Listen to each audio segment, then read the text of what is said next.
Hola, buenas, bienvenidos a este video. Mi nombre es Alejandro Babilonia Doria y el día de hoy les hablaré sobre la eutanasia y me enfocaré en su aplicación en los niños.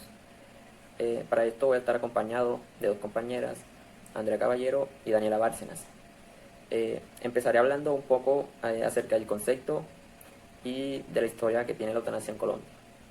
La eutanasia es la intervención voluntaria que acelera la muerte de un paciente en estado terminal con la intención de evitar sufrimiento y dolor en el ser humano. La eutanasia es acabar con una vida de muchos sufrimientos sin dolor. Es decir, que lo que busca la eutanasia es eh, evitar el sufrimiento en una persona, que se puede decir que es mejor estar muerto que vivo. En un sentido más contemporáneo y restringido, la eutanasia es aquel procedimiento voluntario, intencionado, estudiado y consciente que realiza un médico o algunos médicos para acelerar la muerte de un paciente en estado terminal o cualquier enfermedad incurable, como por ejemplo el cáncer. Esto se hace en solicitud consciente, ya sea de la persona o de sus familiares, quienes plenamente están enterados de que no existe un tratamiento o un medicamento que le pueda ayudar a recuperar su salud o a estar bien. Estos le solicitan al médico que realice este proceso sobre el paciente para así dar fin con el dolor y sufrimiento y sus sufrimientos intolerables e intratables. La eutanasia en Colombia se reglamentó el 20 de abril del 2015, aunque hay que tener en cuenta que desde 1997 la Corte Constitucional había declarado que podría derivarse responsabilidad penal para el médico que ayude a un enfermo terminal a morir dignamente. El procedimiento de eutanasia tiene algunos requisitos, los cuales son: el primero, básicamente que el paciente tenga una enfermedad en estado terminal que le produzca intenso dolor y sufrimiento, el cual no puede aliviar de otra manera, es decir, que no hay medicamento ni procedimiento alguno que le ayude a este paciente a recuperar su salud o a estar bien por un momento. Otro requisito es que un médico o varios médicos examinen al paciente y lleguen al mismo dictamen, es decir, que lleguen a la conclusión de que el paciente se encuentra en un estado de gravedad y que está en constante sufrimiento. Otro requisito es que el paciente lo haya pedido de una manera consciente y que el médico acepte hacer este procedimiento, porque actualmente no todos los médicos aceptan a llegar a este procedimiento porque pueden ser tildados de asesinos u otros nombres. Y el último requisito es que la persona solicitante debe tener más de 18 años, es decir, debe ser mayor de edad, a lo cual nosotros no estamos de acuerdo porque no, no nos parece bien que un niño esté sufriendo por alguna enfermedad diferente al cáncer u otra enfermedad en estado terminal que le produzca dolor constantemente y que ni sus padres ni sus médicos hagan algo por ello, solamente simplemente que lo dejen sufrir.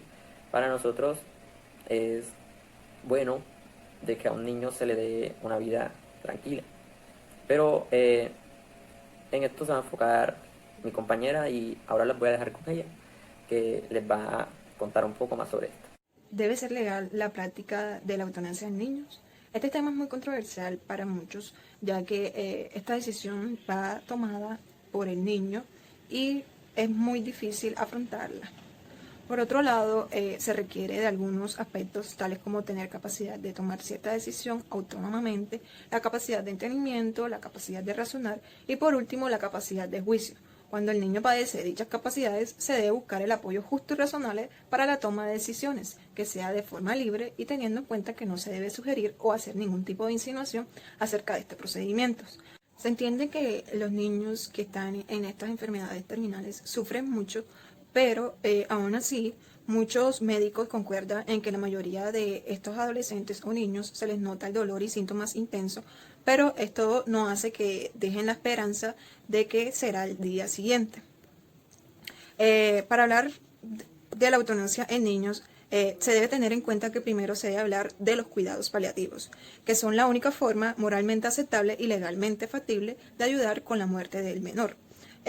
Estos cuidados se brindan para ayudar a reducir el tratamiento que el paciente esté llevando, así estos medicamentos buscan reducir o prevenir los síntomas y efectos secundarios. Además de ser una gran ayuda en lo físico, también ayudan espiritualmente.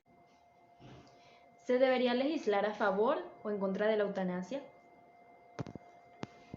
Piensa en una mujer con cáncer de mama, quien a causa de este tiene metástasis cerebral, pues los tratamientos no fueron efectivos. De un día para otro comienza a tirar todo lo que intenta agarrar, el celular, la taza para el café, los libros. El médico le da a la paciente 3 meses de vida, pero puede ser más o puede ser menos. Resulta entonces que su agonía se prolonga un año. Sus familiares la ven como una vela que poco a poco se va apagando, mientras ella ha dejado de disfrutar lo que anteriormente le daba placer o simplemente sentido a su vida. Aun cuando recibe tratamiento paliativo, sabe que en algún momento dejará de comer de forma natural. Probablemente lo haga mediante una sonda nasogástrica o por un tubo flexible a través de la pared abdominal.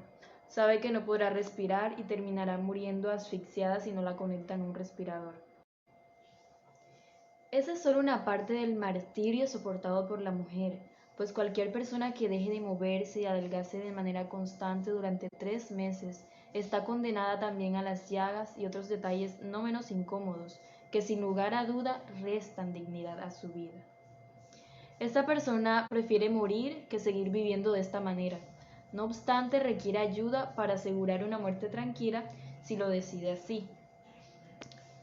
En México, como en muchos países del globo, esta ayuda es negada. De acuerdo con la Ley General de Salud, queda prohibida la práctica de la eutanasia entendida como homicidio por piedad, así como el suicidio asistido, conforme lo señala el Código Penal Federal bajo amparado de esta ley. En tal caso se estará a lo que se señalan las disposiciones penales aplicables. Hablemos entonces sobre los pros y los contras de la eutanasia. Existen argumentos predominantes entre quienes se muestran a favor y en contra de esta. Quienes están convencidos de la necesidad de esta práctica sostienen que debe permitirse al paciente finiquitar sufrimientos innecesarios y degradantes que no le permitan llevar una vida digna, de manera que se evite ser sometido a un encarnizamiento terapéutico derivado de los avances de la ciencia médica y el deseo de los médicos de conservar con vida a quien carece de esperanza alguna para recuperarse. En el lado opuesto se congregan dos argumentos en contra. Por un lado, el médico tiene como encomienda salvar vidas, no destruirlas. Y por el otro, legalizar la eutanasia podría tener como consecuencia la comisión de actos criminales en pacientes que no han externado su consentimiento o son incapaces de expresar su deseo de morir. Hoy en día, la eutanasia es legal únicamente en Holanda, Bélgica, Luxemburgo, Canadá y Colombia, aunque en todos cada norma tiene un tenor distinto. Por ejemplo, en Holanda es aplicada a enfermos con dolor insoportable e irreversible, siendo el paciente quien hace la petición a su médico, mientras que en Bélgica puede aplicarse a cualquier edad mediante el consentimiento paterno, claro está, hasta en casos de sufrimiento psíquico e irreversible.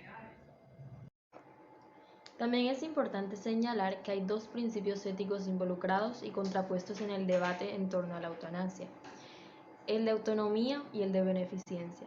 El principio de autonomía alude al derecho que tiene la persona de decidir sobre su cuerpo, abarcando cómo y cuándo morir.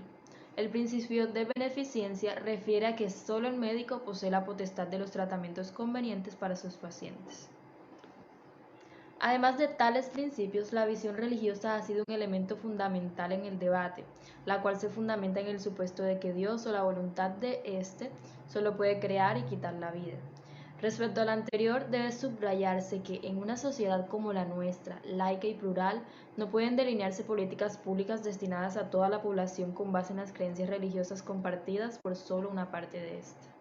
Personalmente me gustó mucho el trabajo que hizo con nosotros la profesora Tania Escudero Díaz durante el semestre en el proceso de escritura, puesto que aprendí mucho con ella y me gustó mucho su manera de enseñar.